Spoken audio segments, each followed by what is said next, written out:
자, 우리가 헌신 예배를 드리는데 우리는 헌신을 주로 이제 봉사의 개념하고 착각할 때가 있습니다. 물론 이제 봉사도 헌신, 넓은 의미의 헌신의 의미에 들어가겠지만 헌신이라는 것은 봉사보다 훨씬 더 광범위하고 굉장히 깊은 그런 의미를 가지고 있습니다. 그래서 헌신은 우리가 오늘 헌신 예배를 드리니까 사전을 찾아보면 사전적 정의는 어떤 일이나 남을 위해서 자신의 이해관계를 생각하지 않고 몸과 마음을 바쳐 있는 힘을 다함이라고 이야기합니다. 몸과 힘을 다해서 다른 일과 남을 위해서 최선을 다하는 것, 이것이 바로 헌신이다라는 거죠. 그런데 우리 그리스도인들이 그러면 헌신은 이 말씀 가운데 다른 일 혹은 다른 일이 아니라 바로 주님을 위해서 우리가 몸과 마음을 다하는 것, 그것이 바로 헌신입니다. 그래서 우리 그리스도인들의 헌신으로 바꿔 이야기하면 오직 주님을 위해서 자신의 이해관계를 생각하지 않고 몸과 마음을 바쳐 있는 힘을 다하는 것, 바로 그것이 헌신입니다. 그러면 이제 우리가 봉사를 하거나 더 나아가서 헌신을 하게 될 때 우리는 누구의 생각대로 헌신을 해야 합니까? 바로 내 뜻이 아니라 하나님의 뜻대로 우리는 헌신을 해야 합니다. 그렇기 때문에 나는 이렇게 하는 것이 하나님께서 기쁘시겠지가 아니라 하나님께서 이렇게 하라라는 것을 지킴으로 인해서 우리는 올바른 헌신을 하나님 앞에 할 수가 있는 것입니다. 그렇기 때문에 하나님께 어떻게 헌신하면 좋을까요? 라는 그 헌신의 방법이 바로 하나님의 말씀, 성경 말씀에 가득 담아 있습니다. 그러므로 인해서 우리는 성경 말씀을 통해서 오직 하나님 앞에 헌신되는 삶을 살아가야 되는 것입니다. 성경 말씀은 하나의 커다란 주제를 우리에게 말씀하고 있습니다. 바로 예수 그리스도라는 거죠. 예수 그리스도. 그리고 성경이 마지막으로 우리에게 당부하신 명령은 땅끝까지 이르러 내 증인이 되라 라는 말씀입니다. 바로 그 복음을 증거하는 것, 우리가 살아가면서 온전히 주님의 영광을 위해서 예수 그리스도, 바로 그 복음을 증거하는 삶이 저와 여러분에게 주어진 참된 헌신의 삶임을 온전히 기억하시고 하나님 앞에 땅끝까지, 하나님 앞에 설 때까지 예수 그리스도, 그 놀라운 복음을 전하는 참된 헌신 가운데 살아가시기를 소망합니다. 그러면 어떻게 헌신을 해야 될까요? 어느 중년 남자 집사님이 처음으로 술과 담배를 접했던 그런 경험을 말씀하신 적이 있습니다. 어렸을 때, 그러니까 굉장히 오래전 얘기죠. 어렸을 때 성냥 한 가치를 정말 아낄 그럴 때에 시골에서 살았던 이 집사님이 초등학교 저학년 때 아버지가 부르시더니 안방으로 담배 한 가치를 주면서 아궁이에 가가지고 담배불을 좀 댕겨와라 그러셨다는 거예요. 그래서 담배 한 가치를 가지고 아궁이에 가가지고 불 붙은 나무 가지 하나를 꺼내서 이렇게 담배를 대고 다시 안방으로 갔더니 담배가 붙었을까요? 꺼졌을까요? 어떻게 아시죠? 이 담배가 꺼졌다는 거예요. 그러니까 아버지께서 요령을 알려주시기를 이렇게 불 붙은 나무 가지에 담배를 대고 입으로 한번 쪽 빨아서 가져와라 그렇게 하셨다는 거예요. 그래서 처음에 아버지가 보이신 대로 쪽 빨아서 갔더니 기침도 하고 콜록콜록 했지만 불이 붙어서 아버지한테 가져다 드렸다. 그 뒤로부터 슬슬 담배의 맛을 들여가지고 담배를 배우게 됐다라는 이야기입니다. 또 술을 배우게 된 것은 이 술 이야기는 굉장히 많은 분들이 공감하실 텐데 농사를 지으시다가 이제 주전자를 주고 술을 받아와라 그랬더니 술을 받으러 갔다 오다가 너무 궁금하니까 조금씩 홀짝홀짝 마시기 시작했죠. 그러다 보니까 술 받으러 간 아이가 안 오길래 가보니까 눈바닥에서 자고 있더라 이런 얘기들이 많죠. 그래서 집사님도 그렇게 술과 담배를 배웠다라고 합니다. 이제는 예수님을 믿고 술, 담배를 끊고 중년에 정말 추억처럼 이야기합니다. 그러나 지금 부모님들이 들으면 굉장히 놀랄 일이고 깜짝 있어서도 안 되는 그런 일들입니다. 그러므로 인해서 우리에게 가장 중요한 것, 우리 교육학의 가장 기본은 바로 보고 배운다라는 것입니다. 보고 배운다. 교육학의 가장 기본이고 가장 효과적인 것이 바로 보고 배우는 것입니다. 그래서 우리는 보고 배우는데 가장 중요하게 먼저 가정에서부터 부모님들로부터 우리는 보고 배웁니다. 그러므로 인해서 우리가 부모된 자들로서 우리 자녀들에게 예수 그리스도를 올바로 전하지 않으면 우리 자녀들은 무엇을 보고 배우겠습니까? 우리 부모님들에게 예수 그리스도를 보고 배우지 못하면 우리 자녀들은 올바른 신앙을 그 가정 안에서 가질 수가 없게 되는 것입니다. 그러므로 인해서 우리가 부모된 자로서 온전히 헌신을 다짐한다라고 한다는 것은 우리 자녀들에게 바로 예수 그리스도를 보고 배우게 해야 하는 것입니다. 우리는 가정에서 가장 먼저 보고 배웁니다. 그리고 두 번째로 학교나 교회학교 선생님들을 통해서 보고 배웁니다. 우리가 기억에 남는 선생님들, 정말 나에게 굉장히 중요한 지식과 삶의 여러 가지 철학을 알려주신 그런 기억에 남는 선생님들이 계실 겁니다. 그리고 무엇보다도 학교 선생님들뿐만이 아니라 교회학교 선생님들, 나에게 정말 예수 그리스도를 잘 전해주신 그런 선생님, 그 선생님이 증거하는 그 예수님 때문에 내가 예수님을 보고 배웠습니다. 그런 분들도 계실 겁니다. 그리고 우리는 사회 구성원들로부터 또한 보고 배웁니다. 많은 지식들을 배우고 또한 많은 미디어들로 배웁니다. 심지어 젊은 사람들은 요새 춤도 글로 배운다, 이런 우스갯소리를 하죠. 많은 사람들이 서로 영향을 주고받는 가운데 보고 배우는 겁니다. 그런데 우리 그리스도인들이 그 가운데 헌신하려고 한다는 것은 바로 내가 먼저 예수 그리스도를 보고 배워서 내 안에 예수 그리스도가 가득 충만하게 채워지는 그것이 저와 여러분에게 필요하다라는 겁니다. 보고 배운다. 바로 이 교육하는 방법은 사람들을 변화시킵니다. 교육은 사람을 변화시키고 더 나아가서 복음은 그 사람을 구원합니다. 그렇기 때문에 우리가 단순히 예수 그리스도를 보고 배운다, 또한 예수 그리스도를 전한다라는 것은 그 예수 그리스도에 대한 교육적인 부분이 아니라 바로 예수님께서 그리스도십니다라는 이 핵심 진리, 바로 그 진리를 전하는 것입니다. 그러므로 이 진리를 받은 누구든지 예수님을 그리스도라고 믿기만 하면 그 영혼은 구원받게 되는 것입니다. 얼마나 귀하고 복된 사실입니까? 무엇을 보고 배워야 합니까? 오직 예수 그리스도입니다. 저와 여러분이 그리스도인으로서 정말 헌신을 다짐한다라고 한다면 온전히 성경 말씀 가운데 내주하시는 그 예수 그리스도, 성경 말씀이 말씀하고 있는 그 예수 그리스도를 보고 배우시기를 원합니다. 그리고 온전히 그 예수 그리스도를 행함으로 그 예수 그리스도를 믿는 믿음의 행위를 통해서 나의 행위를 보는 이들에게 예수 그리스도를 전할 수 있는, 그 복음을 전할 수 있는 바로 그 삶이 헌신의 삶이 되는 것입니다. 사람이 사람에게 영향을 준다는 것, 얼마나 복되고 행복한 일입니까? 나는 그 영혼을 구원할 수 없고 나는 그 영혼을 행복하게 할 수 없지만 내가 전하는 예수 그리스도께서 그 영혼을 구원하시고 내가 전하는 예수 그리스도가 그 삶을 행복하게 만들어 주는 것입니다. 우리 성경을 통해서 예수 그리스도를 배우게 될 때 우리 성경 말씀은 정말 구약과 신약 전반적인 부분에 걸쳐서 오직 말씀하는 분이 오직 예수 그리스도입니다. 구약 성경은 어떤 예수님을 말씀하십니까? 이제 전 인류를 위해서 구원하러 오실 예수 그리스도. 신약 성경은 이 땅에 오셔서 우리를 위해서 십자가에 달려 돌아가시고 사흘 만에 부활하셔서 그 예수님을 그리스도라고 믿기만 하면 누구나 다 구원을 얻는다라는 그 예수 그리스도, 그리고 이제 하나님의 나라로 올라가셔서 다시 오시겠다 약속하셔서 우리가 바로 기다리는 그 예수 그리스도, 즉 오실 예수님, 오신 예수님, 그리고 다시 오실 예수님, 오직 성경은 예수 그리스도에 대한 말씀으로 가득합니다. 그러므로 인해서 우리가 성경 말씀을 통해서 예수 그리스도를 보고 배우고 그 예수 그리스도를 전하는 삶, 바로 그 삶이 저와 여러분의 가장 중요한 헌신의 삶임을 잊지 않으시기를 바랍니다. 그 예수님께서 하나님의 나라로 올라가시면서 마지막으로 저와 여러분에게 당부하신 것이 바로 땅끝까지 이르러 내 증인이 되리라, 복음 전함을 말씀하여 주셨습니다. 그러니까 우리가 예수님을 믿는다라고 한다면, 예수님에게 헌신을 다짐한다라고 한다면 그 말씀에 온전히 충성하는 삶, 오직 땅끝까지 이르러 정말 하나님 앞에서는 그날까지 예수님을 그리스도라고 전하는 이 복음 전달의 삶을 쉬지 않겠습니다. 그리고 살아가는 그 삶이 바로 헌신의 삶이 될 줄로 믿습니다.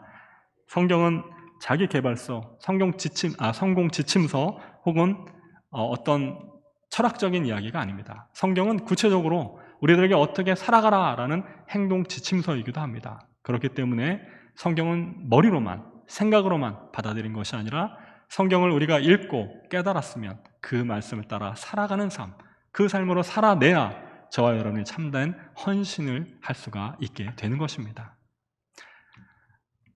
어떤 50대 중반의 여성분이 계십니다. 어렸을 때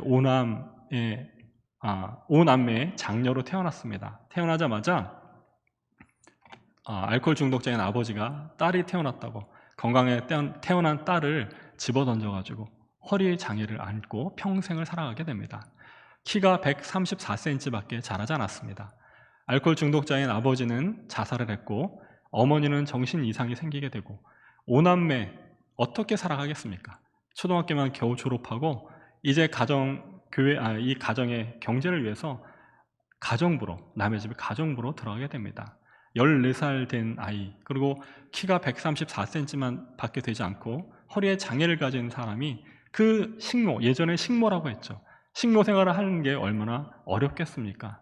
늘 언제나 자신의 삶을 한탄하고 고난과 절망 가운데 살아가고 있었습니다. 그러다가 어느 날 길을 가다가 직업훈련학교, 무료로 직업훈련을 해줍니다 라는 그런 공고를 보게 되었습니다. 그리고 내가 이렇게 가정부로 어렵게 살아가는 것보다 기술이라도 하나 배우면 조금 낫지 않겠나 싶어서 그 기술학교에 취직하게 됩니다. 그런데 김혜영이라는 분인데, 이분이 초등학교 때부터 이분을 위해서 늘 언제나 기도하면서 혜영아, 나는 내가 하나님을 만났으면 정말 좋겠다, 예수님을 만났으면 너무 좋겠다라고 복음을 전하던 선생님이 계셨습니다. 그런데 혜영이는 자신의 삶이 너무나도 안타깝고 어렵고, 그리고 자기 같은 사람이 어떻게 감히 교회에 갈 수 있겠나, 그래서 그 복음을 거절하고 있었습니다. 그런데 어느 날 그 선생님이 정말 울면서 혜영이가 예수님을 만났으면 좋겠다라고 우는 거예요. 그러니까 이 김혜영 지금은 선교사님인데, 김혜영 선교사가 그 어린 마음에도 예수님이 과연 누군데 선생님이 나한테 전해주려고 하고 내가 거부하니까 저렇게 나를 위해서 울어주시나, 자신을 그렇게 위해서 울어준 사람이 없었으니까 그 마음에 감동이 돼서 교회로 나가게 됩니다. 그리고 그 선생님의 기도대로 예수 그리스도를 영접하게 됩니다. 그러니까 불평과 불만과 가난과 고난, 얼마나 그 삶이 안타까운 삶이었겠습니까? 그런데 그 삶이 예수 그리스도를 영접하고 나니까 행복한 삶으로 그 삶이 바뀌게 되는 겁니다. 그래서 이제 열심히 공부를 하게 됩니다. 정말 허리가 아파서 잠시도 앉아있지 못하기 때문에 엎드려서 공부를 하게 되고, 주경야독으로 열심히 공부를 해서 결국 전국 장애인 기능대회 편물 분야에 금메달을 땄습니다. 또한 검정고시를 열심히 공부했습니다. 1985년에 콜롬비아에서 세계 장애인 기능대회에선 금메달을 따게 됩니다. 자신의 삶이 이제 사랑의 결핍의 그 상태에서 사랑이 충만한 상태로 바뀌게 된 것입니다. 자신의 삶을 더 이상 한탄하지 않고 자신의 삶이 예수 그리스도로 인해서 얼마나 행복한가, 그 행복을 전하는 사람이 되었습니다. 너무나도 예수 그리스도는 대단하지 않습니까? 정말 키가 134cm밖에 되지 않고 척추장애를 가지고 있고 온갖 가난에서 정말 불평불만과 온갖 긍정적인 부분이라고는 하나도 없는 그 삶이 행복한 삶으로 변하게 된 겁니다. 그러므로 인해서 이제 김혜영 선교사는 어느 날 아프리카에서도 가장 가난한 보츠와나라는 나라에서 편물을 가르칠 선교사님을 모집합니다라는 공고를 보게 됩니다. 그곳에 지원하게 됩니다. 그리고 6개월 동안 단기 선교사로 가게 되었는데, 그 사막 가운데 정말 가장 가난한 그 어린아이들을 보는 순간에 김혜영 선교사는 자신의 예수 그리스도를 만나기 전의 모습을 발견하게 됩니다. 그리고 김혜영 선교사는 이렇게 이야기합니다. 이곳 아이들이 지난날에 저를 보는 것 같아서 마음이 너무 아팠습니다. 저를 가난과 고통, 사회적 편견에서 벗어나 강하게 만들어주신 하나님을 이 아이들에게도 만나게 해주고 싶었습니다. 하나님이 너희를 사랑한다는 그 사실을, 하나님의 사랑을, 예수 그리스도라는 놀라운 복음을 전하고 싶었습니다. 그리고 그 복음을 위해서 온전히 헌신하게 됩니다. 6개월 예정으로 갔던 그 일정이 무려 14년 동안 그곳에서 머물면서 아이들에게 기술과 예수 그리스도, 하나님의 사랑을 전하게 됩니다. 그리고 2004년까지 보츠와나에서 그 사역을 감당하고, 이제 2004년에는 하나님의 놀라운 은혜로 초등학교밖에 나오지 못했고 검정고시를 했지만 이제 미국으로 보내셔서 하나님께서 뉴욕 나약 칼리지에서 사회복지학을 공부하게 되고, 콜롬비아 대학교에서 사회복지학 석사과정을 마치고 국제선교사로, 국제사회복지사로 일하는 그런 영광을 허락해 주셨습니다. 그리고 2012년부터 2018년까지 약 6년간 이제 아프리카 같은 나라 케냐에서 미랄복지재단 희망사업본부장으로 섬기게 되었고, 2019년에는 이제 우리나라로 다시 귀국하여서 지금은 박사과정 마지막 학기 정도를 밟고 있는 걸로 알고 있습니다.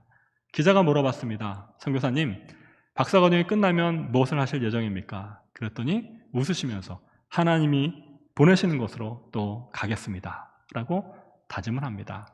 혹시 기회가 되시면 유튜브에 김혜영 선교사 135cm의 거인이라는 제목으로 그 간증이 많이 나와 있으니까 한번 보시는 것도 좋겠습니다. 불우한 가정 환경입니다. 가난과 고난입니다. 134cm의 작은 키입니다. 척추장애입니다. 불편한 양쪽 다리, 이 모든 결점과 고난을 이겨내고 김혜영 선교사를 정말 그 사랑을 베푸는 자로, 복음을 전하는 자로 하나님 앞에 온전히 헌신하게 만든 그 원동력이 어디 있겠습니까? 바로 예수 그리스도입니다. 그 복음을 받아들였을 때 온전히 그 복음으로 자신의 삶이 행복한 삶이라는 사실을 깨닫게 되었을 때 온전히 그 예수 그리스도를 이제 전하는 자로 온전한 그 삶을 헌신하게 되었던 것입니다. 바로 예수 그리스도를 보고 배웠기 때문입니다. 그러면 이 예수 그리스도를 이제 어떻게 전해야 될까요? 어떻게 가르쳐야 될까요? 오늘 성경은 행함으로 가르쳐라 라고 말씀하고 계십니다. 성경 말씀 전체를 가르칠 때 우리가 일반적인 지식처럼 어떤 강의나 토론이나 주입식 교육이나 이런 방법들로 가르치는 것이 아닙니다. 성경을 온전히 전하려고 한다면 우리는 행함으로 전할 수 있습니다. 우리가 그리스도인답게 살아가는 그 행함으로 우리가 예수 그리스도를 전할 수 있습니다. 행함이라는 것은 믿음이 동반되어야 합니다. 믿기 때문에, 믿음이 있어야 되기 때문에 믿음이 있어야 행할 수가 있는 것입니다.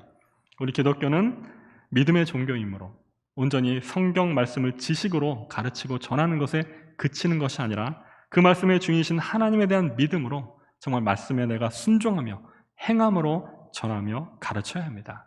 그럴 때 복음에 힘이 있는 것입니다. 내가 그리스도인으로 살아가면서 그리스도인을 전할 때, 그럴 때 복음에 힘이 있다라는 사실이죠. 예수 그리스도께서 오병이어의 이적을 행하신 이후에 이제 제자들은 배를 타고 건너편으로 떠나게 하시고 예수님은 한적한 곳에서 기도를 하시고 새벽 3시에서 6시 사이, 정말 늦은, 어떻게 보면 이른 새벽에 그 제자들을 향해서 물 위로 걸어오십니다. 그런데 제자들은 육지에서 4-5km나 떨어져 있는 그 바다 가운데서 그만 큰 풍랑을 만나서 굉장히 고생하고 있었습니다. 그런데 저 물 위를 걸어오는 희뿌연 물체를 보고 모두 유령이다 라고 놀랬을 때에 예수님께서 즉시 안심하라, 나다 라고 예수님이신 것을 알려주셨습니다. 우리는 그 이야기를 잘 알고 있습니다. 그런데 예수님께서 예수님 것을 밝히시자마자 베드로가 느닷없이 예수님, 나에게 명령하셔서 물 위로 오라 하시면 제가 물 위로 예수님께 가겠습니다 라고 요청합니다. 그랬더니 예수님께서 그 말씀을 듣고 오라 라고 말씀하시죠. 그럴 때 베드로가 그 예수님의 명령에 순종하며 그 물 위를 걷습니다. 우리 성도 여러분, 물 위를 걷는 방법을 아십니까? 산돌교회 성도님들은 다 아시는 것 같아요. 대답이 없으셔서. 물 위를 걷는 방법을 제가 알려드릴까요? 네, 먼저 한 발을 물 위로 올리시고 그 발이 빠지기 전에 다음 발을 올리시고 그 다음에 그 발이 빠지기 전에 다음 발을 올리시면 물 위를 걸을 수 있습니다. 자, 그런데 베드로는 물 위를 과연 걸었을까요? 걷지 못했을까요? 걸었습니다. 물 위를 걷는 와중에 저기서 오는 파도를 보고 놀라서 그 몸이 빠져들어간다라고 성경은 말을 했습니다. 베드로는 굉장히 놀랍고 신비한 경험을 한 사람입니다. 그런데 이 말씀을 가만히 살펴보면 이후에 예수님은 베드로에게 믿음이 작은 자야 라고 책망하시지만 베드로가 과연 믿음이 작은 사람일까요? 지금 육지로부터 4-5km나 떨어져 있는 정말 깊은 바다, 그것도 밤바다입니다. 깊이를 알 수가 없는 그런 깊은 밤바다에, 그것도 풍랑이 일어서 바람 때문에 그 파도가 심한 그 밤바다에 예수님이 오라라고 명령하셨다고 할지라도 그 물 위로 발을 과연 내디딜 수가 있겠습니까? 우리 성도님들은 어떻습니까? 그 깊은 밤바다 위에 내가 그 예수님께서 오라라고 명령하셨다고 할지라도 그 발을 그 바다 위에 과연 내디딜 수가 있겠습니까? 그런데 베드로는 그 예수님의 말씀에 순종해서 그 깊은 밤바다 위에 자신의 발을 내딛는 그런 믿음의 사람이었습니다. 그러나 그 믿음도 잠시 몰아쳐오는 파도를 보고 그만 두려움에 쌓여서 그 몸이 빠져들어갑니다. 그런데 여기서 또 베드로에게 놀라운 점을 발견합니다. 베드로는 직업이 뭐였죠? 어부였습니다. 베드로는 수영을 잘하는 사람이었습니다. 나중에 부활하신 예수를 만났을 때에 배가 육지로부터 먼데도 불구하고 겉옷을 두르고 그것을 물속을 헤엄쳐서 예수님께 갔던 그런 베드로입니다. 그런데 그 베드로가 지금 물에 빠져들어가고 있습니다. 그러면 베드로는 어떻게 하면 됩니까? 자기가 수영을 할 줄 아니까 수영을 하면 됩니다. 그리고 또 베드로에게 가까이 예수님과 우리 같은 동료들이 탄 배가 있습니다. 그러면 어디가 더 안전하다고 느끼겠습니까? 물 위에 떠 있는 배가 더 안전하지 않습니까? 그럼 베드로는 자기가 수영을 해서 배로 다시 돌아가거나 아니면 같은 동료 제자들에게 살려달라고 외쳤을 수 있는데 베드로는 오직 그 물에 빠져가는 과정에도 물 위를 걷고 계신 예수 그리스도에게 구원해달라고 요청합니다. 이것이 베드로의 믿음입니다. 베드로는 예수 그리스도의 말씀에 순종했고 자신을 의지하지 않고 여전히 자신이 물 속에 빠져들어갈 때도 물 위를 걷고 계신 그 예수님에게 구조를 요청했던 것입니다. 베드로의 믿음이 과연 작을까요? 저와 여러분이 그 상태라고 한다면 물 위를 걷거나 물속에 빠져들어감에도 불구하고 다시 예수님에게 과연 구조를 요청할 수 있을까요? 그러나 베드로는 그렇게 했던 사람입니다. 그리고 이 베드로가 이제 예수 그리스도로부터 완전하게 이 예수 그리스도를 믿게 되는 계기, 모든 제자들도 마찬가지지만 예수 그리스도를 완전하게 믿게 되는 계기가 이 불완전한 믿음에서부터 오직 부활하신 예수 그리스도를 만난 이후입니다. 이제 베드로가 부활하신 예수 그리스도를 만나고 예수님께서 승천하신 이후에는 온전히 복음을 전하는 그런 사명을 감당하게 됩니다. 오후 4시에 성전 앞 미문에서 정말 태어날 때부터 걷지 못했던 그 장애를 가진 사람에게 지나가면서 구걸하는 그 사람에게 베드로는 무엇을 줍니까? 금과 은은 내게 없지만 내게 있는 것을 당신에게 줍니다. 곧 나사렛 예수의 이름으로 일어나 걸으십시오 하고 그 오른손을 붙잡아 일으켰을 때에 태어날 때부터 걷지 못했던 그 사람이 일어나서 걷고 뛰며 하나님께 영광을 올려드리는 놀라운 역사가 그 안에 일어나게 되는 것입니다. 베드로는 온전히 예수 그리스도를 믿는 그 믿음으로 행하며 살아갔던 사람입니다. 그리고 그 예수님만을 전했던 복음의 증거자였습니다. 이후에 이 놀라운 이적 이후에 솔로몬 행각에서 베드로가 설교를 행했을 때에 남자만 5,000명이나 되는 어마어마한 사람들이 예수님을 그리스도라고 영접하는 놀라운 복음이 전달되게 되었습니다. 믿음으로 행하는 것입니다. 그리고 행하며 가르쳐라, 행하며 전하라 라는 것은 예수님을 온전히 믿는 믿음 가운데 우리가 그 믿음으로 행할 수 있는 겁니다. 그리고 그렇게 믿음으로 행할 때 비로소 가르치는 것이, 비로소 전파하는 것이 의미가 있고 그것이 전달되게 되는 것입니다. 우리는 이제 예수님을 온전히 이 땅 가운데 하나님 앞에 설 때까지 믿음으로 행하면서 전하기를 온전히 이 시간에 헌신하고 다짐하시기를 소망합니다. 지금까지 우리 그리스도인들이 과연 참다운 그리스도인의 삶으로 바르게 살아왔는가? 또한 빛의 자녀로 바르게 살아왔는가? 그리고 저와 여러분이 예수 그리스도를 이 땅 가운데 전하면서 참된 복음의 증거자의 삶으로 헌신하면서 살아왔는가? 다시 한번 생각해 보시기를 바랍니다. 우리는 지금 하나님 앞에 올바르게 헌신하면서 살아가고 있을까요?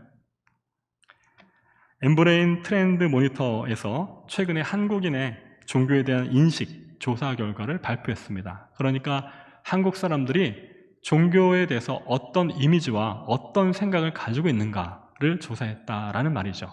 한번 PPT를 보여주시겠습니까? 먼저 불교 신자. 불교 신자는 불교 혹은 불교 신자에 대한 그런 이미지입니다.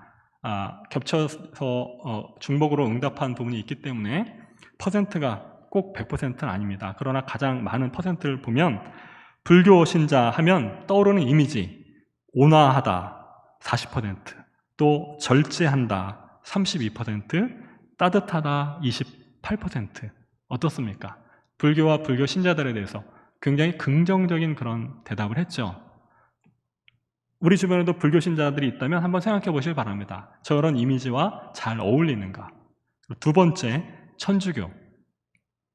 천주교 신자, 온화하다 34%, 따뜻하다 30%, 윤리적이다 23%. 와, 그러면 불교하고 천주교에 대해서 그 신자들에 대해서는 굉장히 긍정적인 그런 이미지를 갖고 있다라고 조사됩니다. 그러면 이제 너무 기대되시죠? 우리 개신교 어떤 이미지를 가지고 있을까? 우리들은 과연 세상 사람들에게 어떤 이미지로 비춰질까? 한번 보여주시길 바랍니다. 잘 보이시나요? 개신교 신자, 거리를 두고 싶은 사람들 32%, 그리고 이중적인 사람들 30%, 심지어는 사기꾼 같은 사람들 29%라는 겁니다. 너무 충격적이지 않습니까? 어느 것 하나 긍정적인 부분이 없습니다. 다른 불교와 천주교는 온화하다, 따뜻하다, 윤리적이다, 절제한다 이런 긍정적인 평가를 받는 반면에 우리 개신교는 거리를 두고 싶은 사람들, 이중적인 사람들, 사기꾼 같은 사람들이라는 이미지로 세상 가운데 비춰지고 있다라는 사실입니다. 물론 우리 개신교 가운데는 많은 이단들이 같은 개신교로 세상에 소개되고, 또한 거짓 목사들이 우리 개신교 목사들처럼 소개되기 때문에 같이 도매금으로 넘어갔다, 이런 안타까움도 있지만, 적어도 우리 그리스도인들이 이 땅 가운데 인구의 3분의 1 이내, 4분의 1 이내를 자랑하는 우리 그리스도인들이 올바로 하나님 앞에 행하며 그 예수 그리스도를 전하지 못했다라는 사실, 올바로 하나님 앞에 온전히 헌신된 삶을 살지 못했다라는 것을 반증하는 결과이기도 합니다. 그리스도인으로 살아오셨습니까? 빛의 자녀로 살아오셨습니까? 하나님 앞에 온전히 헌신함으로 살아오셨습니까? 이 결과를 놓고 우리는 온전히 하나님 앞에 참담하게 회개해야 합니다. 그리고 오늘 말씀으로 온전히 다시 한번 다짐하시기를 바랍니다. 오직 성경 말씀을 통해서 예수 그리스도를 보고 배우고 닮아가는 그 삶을 헌신하시기를 바랍니다. 그리고 내가 믿음 가운데 행함으로 오직 이 땅 가운데 하나님 앞에 서는 그날까지 예수 그리스도 그 복음만을 전하며 이 땅 가운데 살아가겠다라고 다짐하는 그 헌신으로 온전히 하나님 앞에 오늘 서기를 바랍니다. 저와 여러분이 하나님 앞에 헌신하는 것, 하나님이 저와 여러분에게 어떤 삶을 원하십니까? 말씀 주셨습니다. 이 말씀에 따라서 그저 살아가는 삶으로 행하며 예수 그리스도 그 놀라운 복음을 하나님 앞에 설 때까지 열심으로 전하는 하나님 나라의 참된 헌신자, 저와 여러분이 되시기를 주님의 이름으로 축원합니다.